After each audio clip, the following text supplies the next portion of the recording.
So yeah, we are here again with Kikuru and the girls, and we're here for another episode, and as a moral guild, kind of begins to hit an end, right?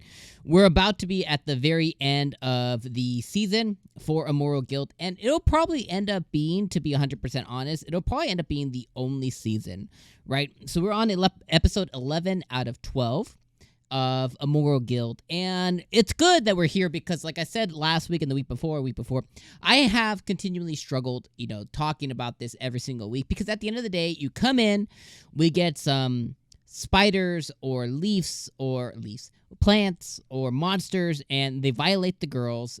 They violate them 9 ways to Sunday. Kikuru saves them. Then we move on to the next scene, which is typically like a funny or character building type scene. And then the anime ends to be continued. That's typically their kind of go-to 1, 2, 3 that they have, right? If I were to say, okay, here's the way that they segment it out, that would be the way that they do it, right? They go indecency, funny world building, see you next week kind of thing, which is completely okay to do. So with that being said, we are back again this week, and we have a monologue by Kikuru where he's kind of explaining the way that people who do black magic and white magic simply have never gotten along. And that fight that is centuries old is being shown to us via Takashiko and Medina. And they're basically fighting over manga and a story that Takashiko ruined. And then Kikuru goes on, and then we get the plant monster scene with them violating all the girls / boy. Kikuru comes and saves them, right?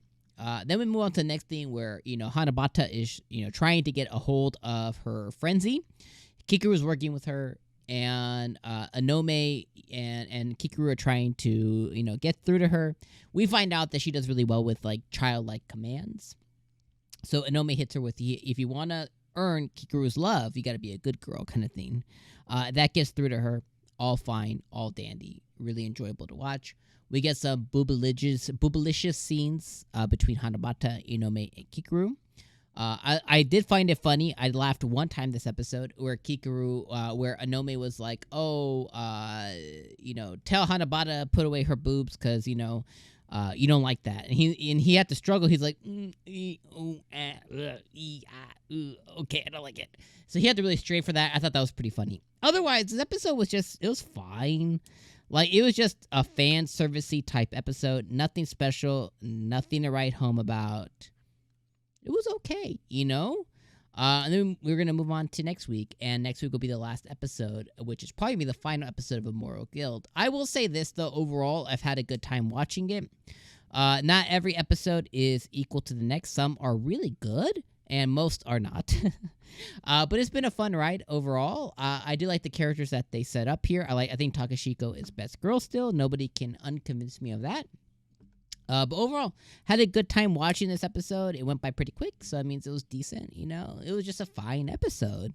Like I said, I've just noticed that they've hit those 1, 2, 3 beats. Fan service, something indecent happens, some funny, some character building. We end. See you next week, and that seems to be the over and over thing again. So, what I will say is, in the world of ecchi anime, just to exist for being ecchi anime, I will say this is one of the better ones, but it's definitely nothing to write home about. Well, I'm not going to take up more time because I really don't have anything else to say about this week. Takashiko's best girl. Hanabata is right after that with her double Fs, double Zs, whatever those are. And, yeah. So, good episode. Not great. It was good. So, I'll see you guys next week. All right. I'm going to give this one 6 out of 10. All right, my friends. See you for the last episode next week. Happy holidays. Peace out.